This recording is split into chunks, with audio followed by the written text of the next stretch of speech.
exemplo aqui, eu vou colocar o lápis. Você está pegando aí? Gente, ó, deixa eu explicar aqui para vocês. Deixa eu só colocar. Vazar isso para quê? Gravar a apresentação. Ah, ok. Deixa eu pegar só aqui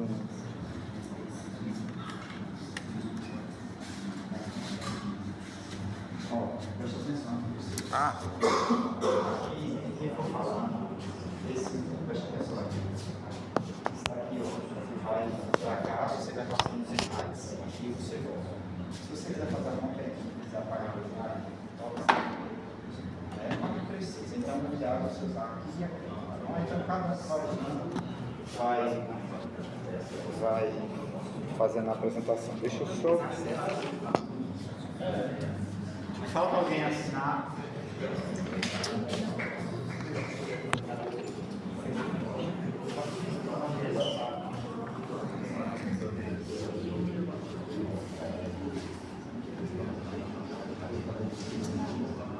não dá pra gravar não. Tá? Ah, tu quer gravar? É Lucas que quer gravar. Tá. Queria deixar isso morado aqui. O professor vai usar essa garrafa agora. Beber água aqui, aí. Pronto, vou escorar o sal.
Pessoal, fiquem à vontade, por favor. Na hora que fala, vocês digam os nomes, tá certo?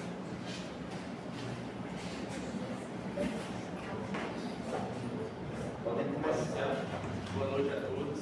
Primeiramente, eu queria agradecer a presença de cada um de vocês que vieram marcar a presença e prestigiar as apresentações. O nosso grupo formado por eu, Daniel Veríssimo, Lucas Gabriel, Matheus Guilherme, Thiago, William Lima e Thiago Rodrigues. Nós ficamos com o capítulo 7, que tem como título os desdobramentos da proposta laplatiana. Só me diga uma coisa. Tem uma ordem de apresentação? Ele está em ordem aqui, cara. Ok, diga novamente. A primeira a falar vai ser Daniel Veríssimo. Daniel Veríssimo. Depois, Lucas Gabriel. Depois, Matheus Guilherme. Matheus Guilherme. Depois, Thiago. quem? Lucas Thiago. Lucas Thiago. William Lima. William. 5. E quem encerra? Thiago Rodrigues. Thiago.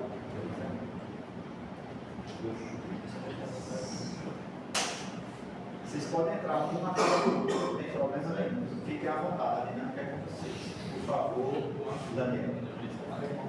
Dando continuidade, temos aqui o sumário, que estamos destacando os pontos que serão falados aqui hoje. Temos primeiro a introdução, contexto histórico do Laplace, os principais conceitos dele, o método geográfico, influências posteriores, limites e críticas, relação pelas correntes, possibilismo, a geografia crítica, a atualidade dos conceitos, o colonialismo francês, e temos 3 páginas de conclusão, temos as perguntas, o debate, e temos na última página as referências utilizadas. Na introdução temos aqui o livro que foi utilizado, que foi a Geografia para a História Crítica, apresentado pelo professor. Aqui na imagem temos o autor do livro, que é o Antônio Carlos Robert Moraes. E vamos falar essencialmente do capítulo 7, os desdobramentos da proposta lacratiana, que esse capítulo 7 tem o objetivo de analisar os limites e as contradições do possibilismo. O contexto histórico que surge o lacratianismo, que foi no final do século XIX, que foi um momento muito de crise, surgiu no fim do século XIX na França, que foi um momento de crise na França, que após a guerra que deu para a Alemanha em 1870, e Laplace, o Alvidal da Laplace propôs uma geografia que rejeitava o determinismo natural de Ratzel e que destacava a ação humana sobre o meio, ou seja, o humano influenciava o seu meio. Teve a reação ao determinismo de Ratzel, por falar, e ele teve influência do positivismo e historicismo. Do positivismo herdou a valorização da ordem social e a ciência como forma de compreender a realidade. E do historicismo trouxe a ideia de que a sociedade deve ser entendida dentro do seu contexto histórico e cultural. Tem como foco do seu pensamento a centralidade da ação humana sobre o seu meio.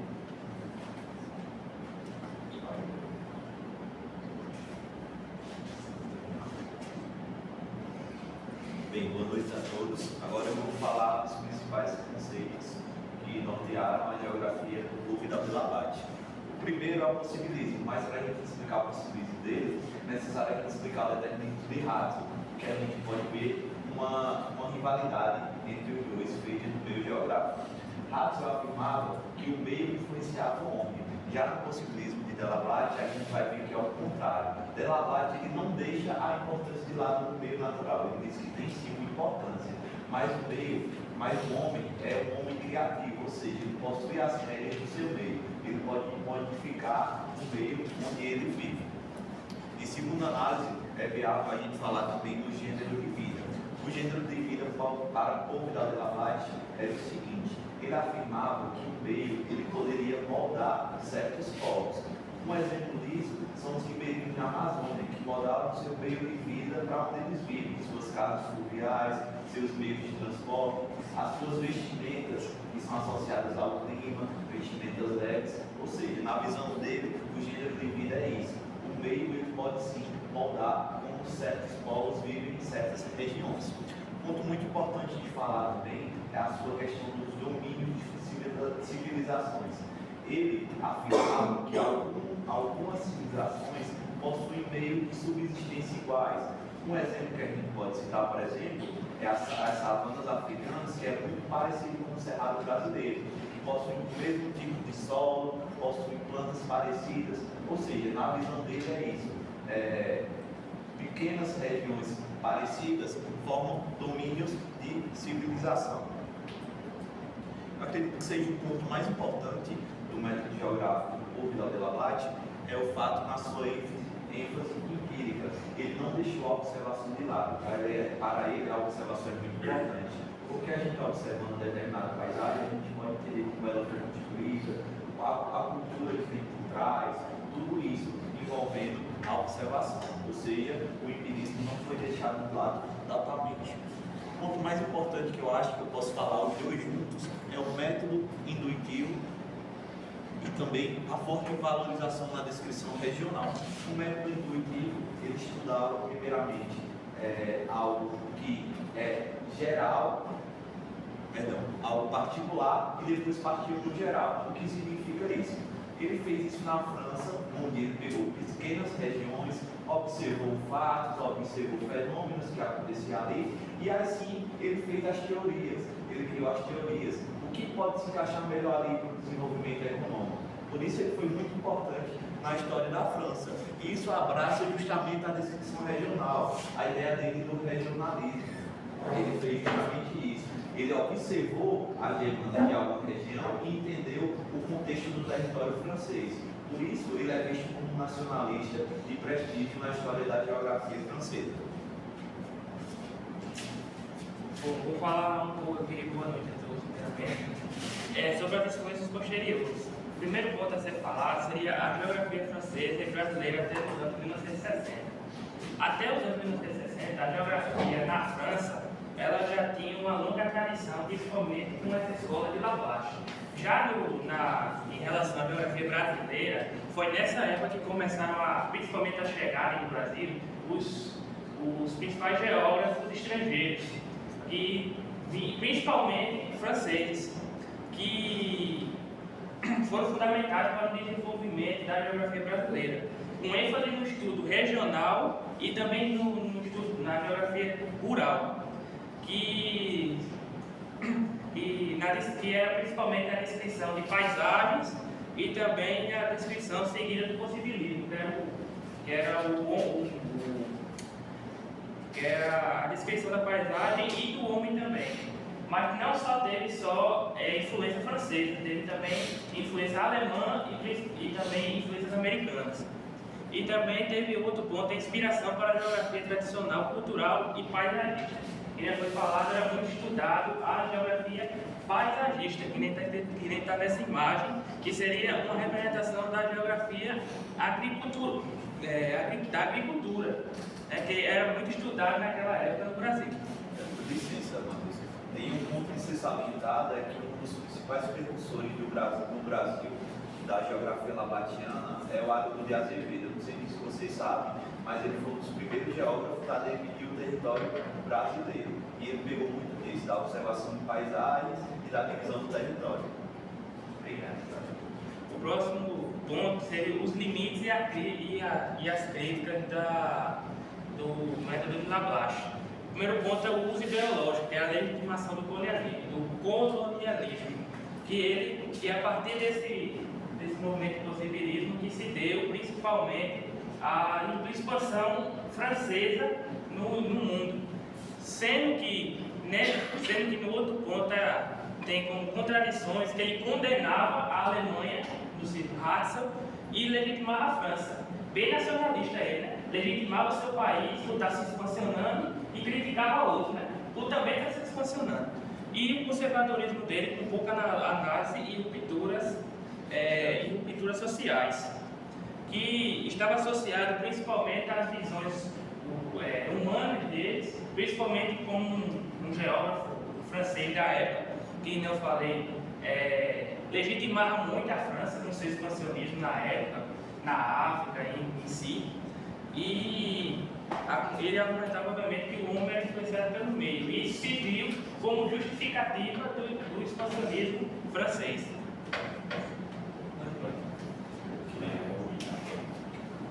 Eu vou falar um pouco sobre o determinismo, que ele é uma teoria que defende que o meio ambiente, como o clima, o relieve e a vegetação, é o mais importante desse período e molda a sociedade.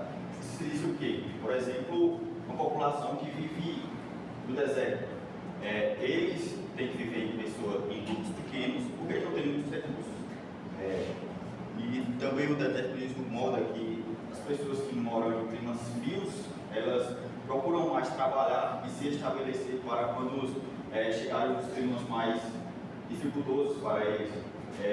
Totalmente diferente de quem mora em local tropical, porque já vai ter mais coisas para eles se desenvolverem, então eles vão ser teoricamente preguiçosos. Então, essa é a teoria determinismo, que é uma teoria de Hatzel. Foi lá no final do século XIX e no início do século XX. O possibilismo já é o contrário disso, que já é uma teoria de Paul de Laplace.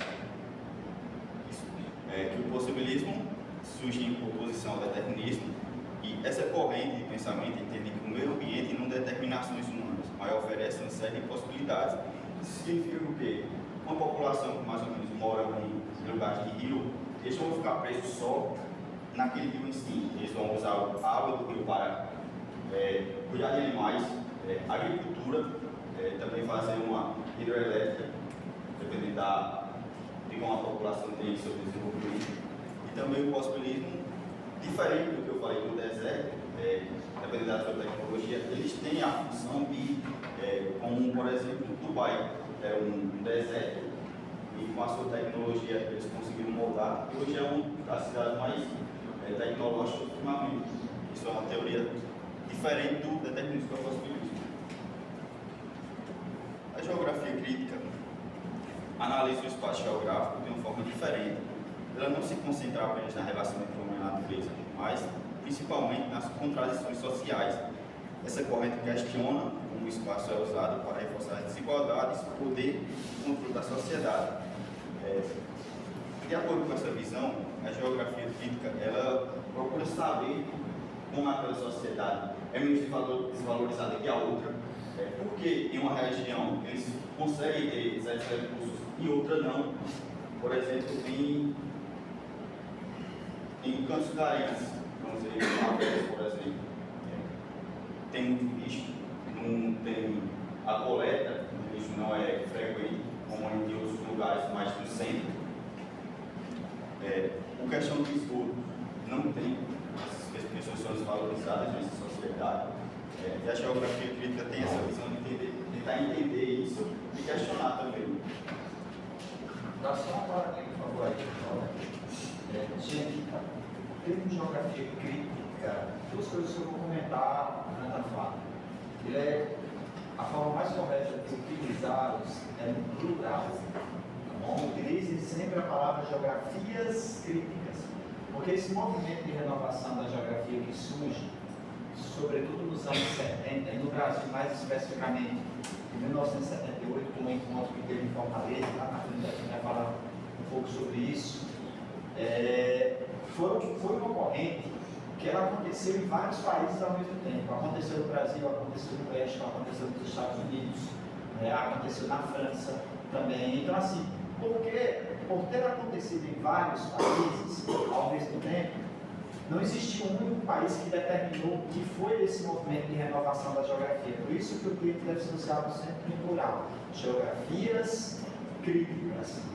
E qual era o objetivo dessa nova forma de se pensar e fazer geográfica? Era justamente trabalhar sob o ponto de vista de uma geografia que antes era vista como marginalizada e que agora a geografia precisava ter os olhos para ela. Ou seja, o papel do geógrafo, antes mesmo do surgimento dessa corrente de pensamento, era sempre trabalhar para manter o status quo, trabalhar para os poderosos. Então o geógrafo trabalhava com os militares, trabalhava com o governo, e a partir desse movimento de eclosão da geografia, os estudos geográficos eles começaram a mudar. Eles passam, por exemplo, o geógrafo passa a estudar os problemas ambientais, passa a estudar as questões ligadas ao desenvolvimento e ao subdesenvolvimento, passa a estudar, por exemplo, as questões ligadas à própria desigualdade social, os sistemas e os modos de produção, como o capitalismo, como o comunismo, como o modo de produção comunitário primitivo. Ou seja, o geógrafo ele passa a ter um papel mais importante ainda na sociedade, que era justamente desvendar, retirar máscaras sociais. Ou seja, o papel do geógrafo passa a ser, ao invés de estar sempre ao serviço do Estado, ele passa a ser o de também fazer a crítica ao Estado, por exemplo, fazer a crítica às desigualdades, ao comentar sobre os problemas ambientais, ao comentar sobre os problemas urbanos, sobre os processos de favorização.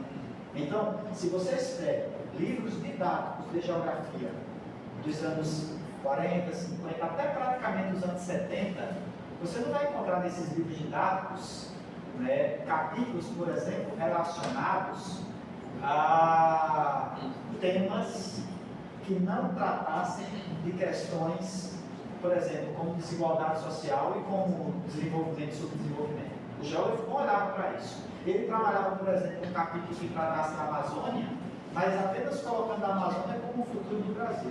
Nunca colocando, por exemplo, a Amazônia sobre o aspecto do desmatamento, sobre os aspectos da geografia agrária, dos processos de grilagem, sobre as mortes que acontecem naquela região em virtude de brigas por terras. Então, veja como o papel da geografia, a partir das geografias críticas, ela modifica completamente o posicionamento do geógrafo. Então, inclusive, o ápice disso, não sei se vocês vão falar de um geógrafo francês chamado Yves Lacoste, vão tocar nisso ou não. O ápice desse movimento foi a partir de um francês chamado Yves Lacoste, que ele lança um livro que se chama Geografia. Isso serve em primeiro lugar para fazer a guerra, certo? E esse livro, o Yves Lacoste, ele vai dizer que existem dois tipos de geografia, a geografia dos estados maiores e a geografia dos professores. A geografia dos estados maiores seria aquela geografia que estava a serviço do Estado, né, e a serviço dos poderosos. E a geografia dos professores era aquela geografia que deveria desmascarar as práticas errôneas daqueles que estão no poder. É por isso que a geografia crítica coloca a geografia como uma espécie de vanguarda e como sendo uma ciência de denúncia dos problemas e daquilo que acontece na sociedade. É por isso que ela não é colocada a partir da geografia crítica, sobretudo como uma ciência humana, né? Que se preocupa com a sociedade, como é que essa sociedade ela se relaciona com a natureza. Bom, vamos continuar. Outro detalhe, antes que eu me esqueça. Um de vocês aí tocaram sobre a questão da influência da geografia francesa no Brasil. De fato, isso é correto. A geografia no Brasil, quase que total, ela teve, sobretudo, a influência francesa quando ela chega aqui nos primeiros cursos de formação. A primeira universidade, o primeiro curso de geografia no Brasil, ele surge de forma concomitante na USP e na Universidade Federal do Brasil. Essa universidade nem existe mais com esse nome. Ela foi rebatizada com o nome de Universidade Federal do Rio de Janeiro, a famosa UFRJ. Então, a Universidade de São Paulo e a UFRJ foram onde chegaram os dois primeiros cursos. E, sobretudo, os primeiros geógrafos que foram dar aula nesses cursos de geografia eram geógrafos franceses. O Pierre Montaigne, o Pierre de Fontaines, foram os primeiros que chegaram e vieram da Europa, literalmente importados para poder dar aula, porque não existiam geógrafos aqui no Brasil. Eu, ainda no meu processo de formação enquanto geógrafo, tive 3 professores estrangeiros, 4, eu tive um alemão, um francês e um lituano, ainda da ex-União Soviética, que deu aula, e um outro alemão. Mas até o curso da UFPB, que era na década de 70, embora tivesse 2 alemães, um francês e um lituano, mas toda a geografia era baseada na geografia de origem francesa.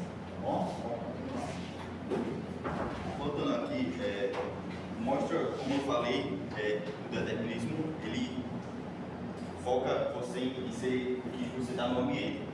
Por exemplo, aqui, as pessoas estão fazendo agricultura porque já é um local de floresta e tem vertigem, então eles são bons para uma terra fértil. O contrário do outro, são pessoas pequenas e ainda estão em camelos, então eles não têm a própria casinha deles, é uma casinha de pouco recurso, que o determinismo fala que, de acordo com o local, se você não tiver muito recurso, você vai ser aquilo. Me parece mais vai. E em segundo lugar, o possibilismo que leva a pessoa a tomar as atitudes. Então, essa civilização já está mais focada, já está mais avançada, ao mesmo jeito do outro no deserto, que já construíram mais casas melhores para eles e poder se sustentar e viver. Passando aqui, olha as atualizações dos conceitos. Muitos desses conceitos, como gênero de vida e domínio da civilização, criados por esses pensadores, ainda são discutidos e repensados nos dias de hoje. No entanto, eles são analisados de forma mais cuidadosa e crítica, que é o que a gente faz: estudar, repensar e também passar para os outros de maneira mais compreensível e mais fácil de as pessoas aprenderem. No segundo ponto, tem as leituras críticas, que atualmente os geógrafos não usam esse conceito de forma isolada. Eles buscam entender como o capitalismo e as desigualdades sociais atuam no espaço. Eles reconhecem que muitos desses conceitos foram criados em uma época que não se considerava o poder do dinheiro e a política para organizar a sociedade. O que eu tenho a entender disso, que eles não consideravam o poder do dinheiro para organizar a sociedade, era que eles pensavam em si próprios. Eles não procuravam saber o que a sociedade precisava, eles aplicavam as suas políticas pelo seu meio, para ter o seu recurso e não ligavam para a sociedade. É isso que eu tenho em mente. Pode ser isso, professor? Repita, por favor. Que os políticos, eles não ligavam para as políticas para organizar a sociedade, que foi aqui, porque eles ligavam para mais o seu bem. Eles não ligavam para a sociedade, não ligar para o preço pré-cidade, e sim fazer as políticas para os seus bens de desenvolvimento. E o último ponto, isso significa que para entender o mundo não basta olhar para o clima ou o relevo. É preciso analisar também as estruturas de poder, a economia e as desigualdades que influenciam o modo em que as pessoas vivem e se relacionam. Isso fala que a geografia não é só uma coisa básica, é muito além disso. Que é isso que também a gente estudou, o professor também falou nas primeiras aulas, que a geografia é uma matéria extensa. Ninguém estudou tudo, porque é uma coisa muito extensa. E para a gente entender isso, a gente tem que ler vários tópicos, questão da sociedade, a economia, a natureza e tudo em si que está nesse globo.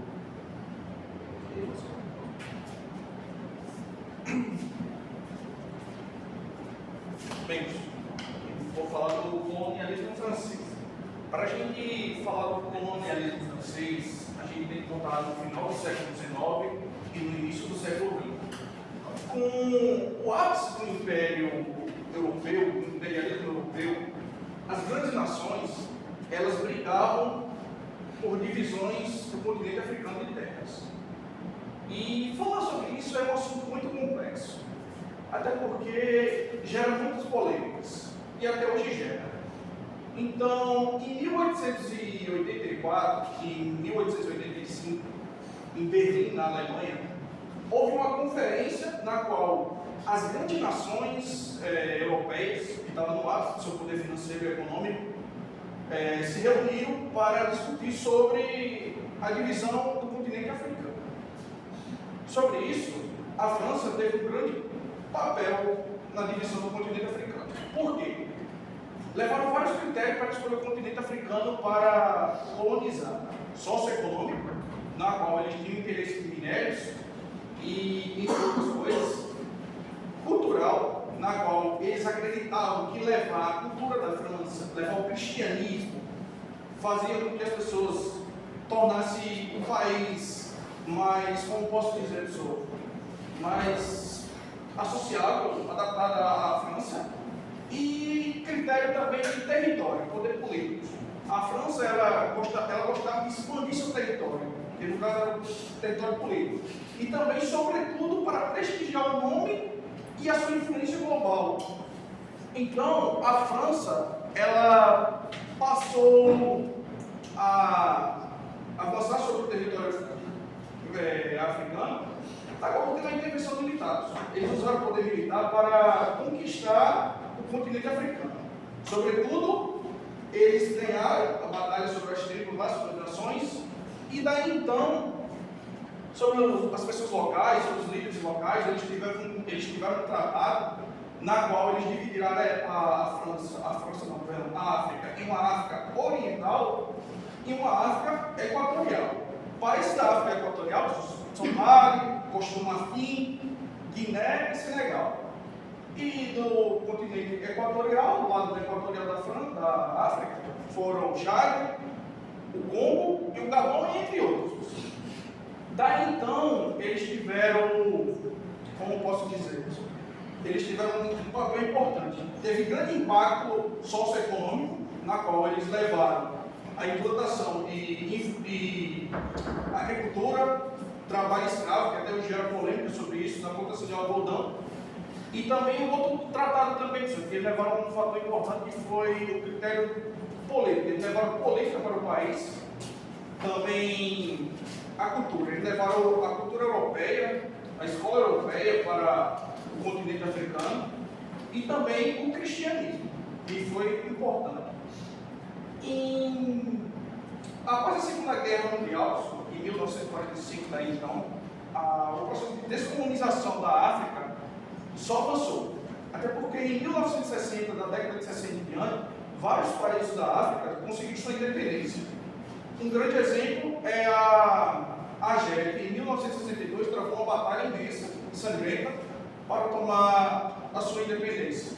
Daí então, até hoje, como posso dizer, países como Senegal, Camarões, Chad, eles têm grande influência sobre o continente, sobre a África, e também tem uma grande influência também em relação França, até porque a língua local deles é o francês. Sobretudo, eles também podem dizer que eles têm, como posso dizer isso, tem uma desigualdade social. Nem todos os países são desenvolvidos, mas a colonização do país, do continente africano, pode-se dizer que foi uma colonização de história, batalhas, como pode dizer também, pessoal, importante também para a geografia, que o papel da geografia foi muito importante, até porque pode ver que a geopolítica é bastante usada. Quando eles tratam de levar política para o continente africano, isso se trata de geopolítica. E também, pessoal, até hoje, esses efeitos são sentidos nos países. E alguns lutam para serem independentes, mas ainda resta o vestígio da colonização francesa e eles lutam para ter uma vida melhor, uma independência, e é isso.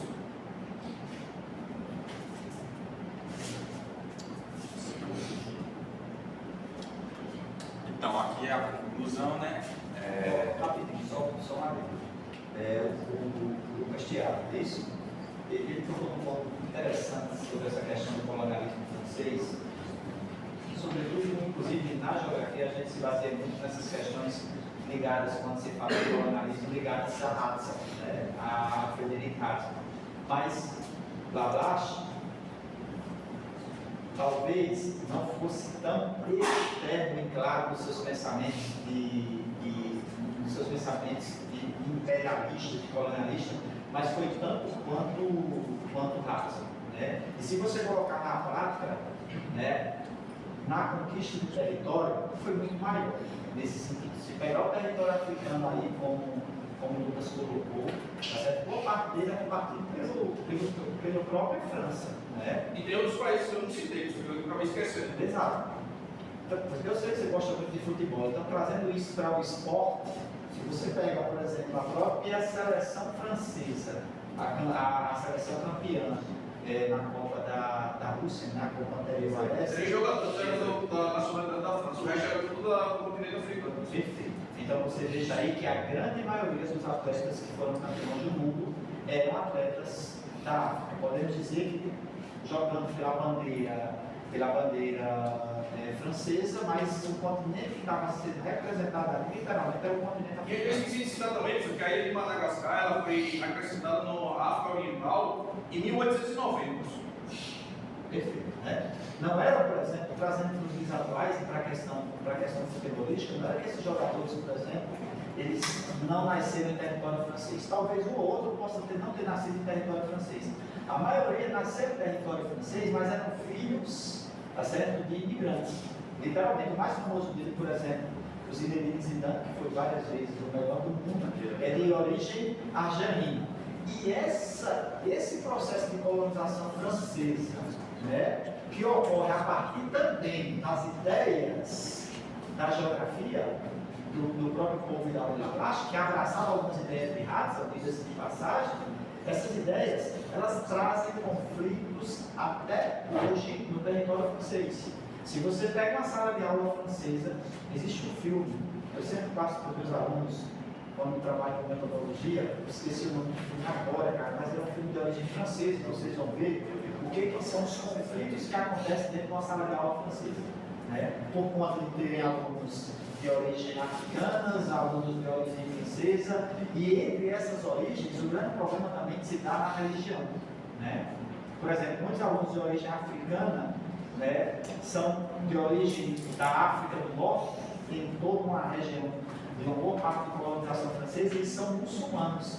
E na França houve até um tempo disso, eu não sei como é que está essa lei, proibindo o uso da burca dentro das escolas. Isso causou um verdadeiro alvoroço, porque mexia nas questões religiosas. Então a França, eu sempre digo que é um verdadeiro barril de pólvora, e a qualquer momento ela pode ter barril de pólvora. Dá para se dizer também, né, que a França ela usou praticamente a teoria de Ratzel, né, da qual que ela é um organismo vivo. Né? Quando o Estado defende e passa por algum problema, ela usou o quê? Usou a teoria de Ratzel para expandir o território para tipo, dar uma vida melhor para a sua população, Pois é. critério de poder econômico. Só que um detalhe essencial que você falou aí, ele parabenizo por isso, é que, diferentemente da Alemanha, a França ela usa dessas teorias, mas ela usa de forma muito mais mascarada.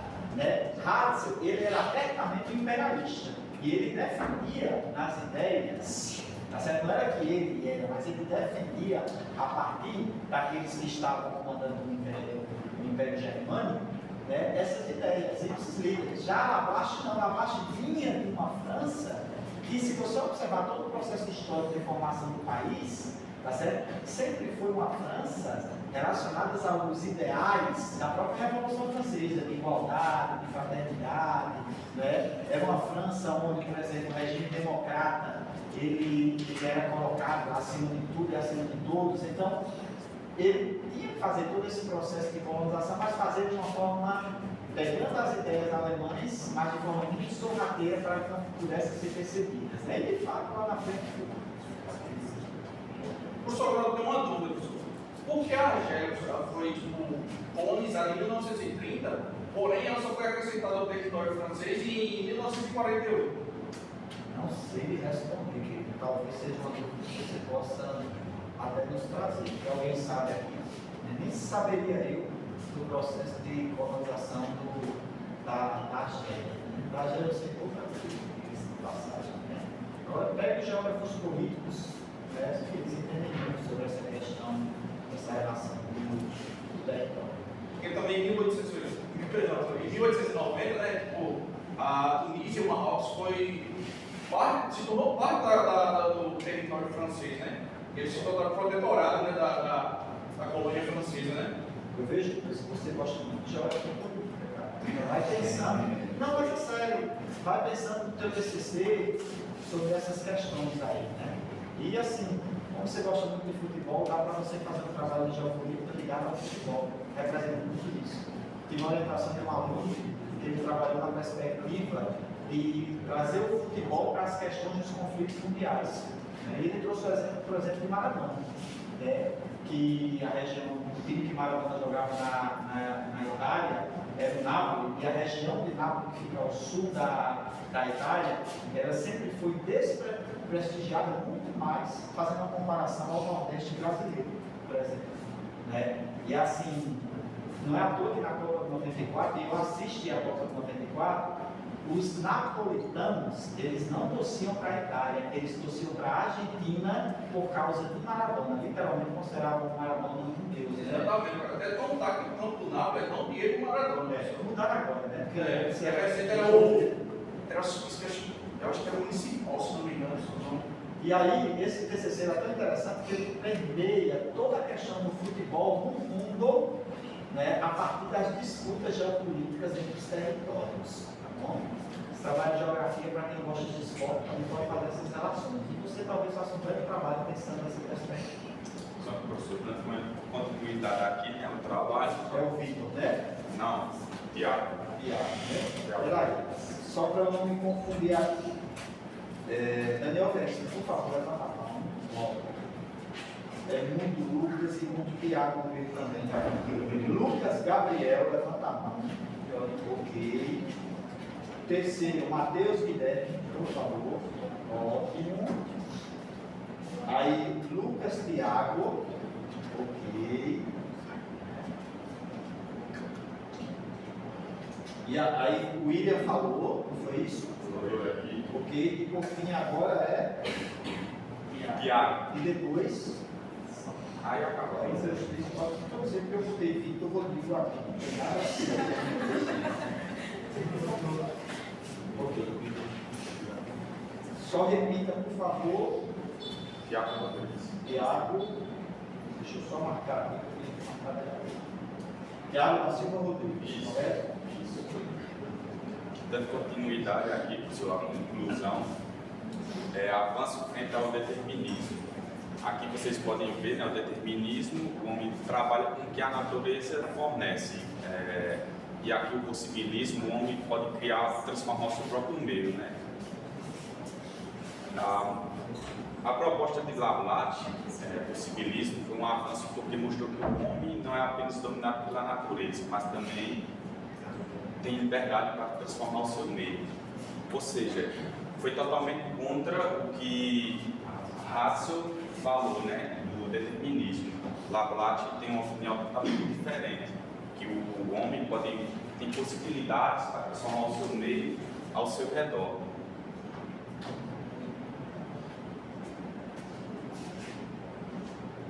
Aqui a geografia continua a servir o Estado.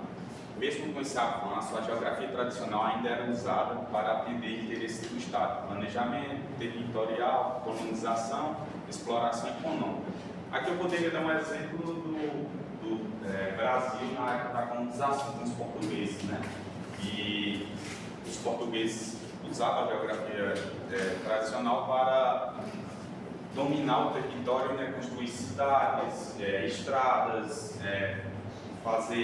pegar recursos naturais do país, né? Era onde eles usavam a geografia. Ele falou do Brasil colonial, é viável ressaltar que a primeira escola literária do Brasil é realmente pautada nisso, que eles faziam cartas dizendo sobre o território brasileiro, que tinha, dizendo se os nativos ali eram mansos, como eles diziam, todas as riquezas. E aqui, Moraes defende geografia crítica. O geógrafo Antônio Carlos Roberto Moraes propõe uma geografia mais crítica, que questiona as relações de poder, a desigualdade social e busca transformação da realidade e não apenas descrever ou justifique. Ou seja, a geografia dele serve para entender o mundo e mudar o que é justo, não só estudar como ele é.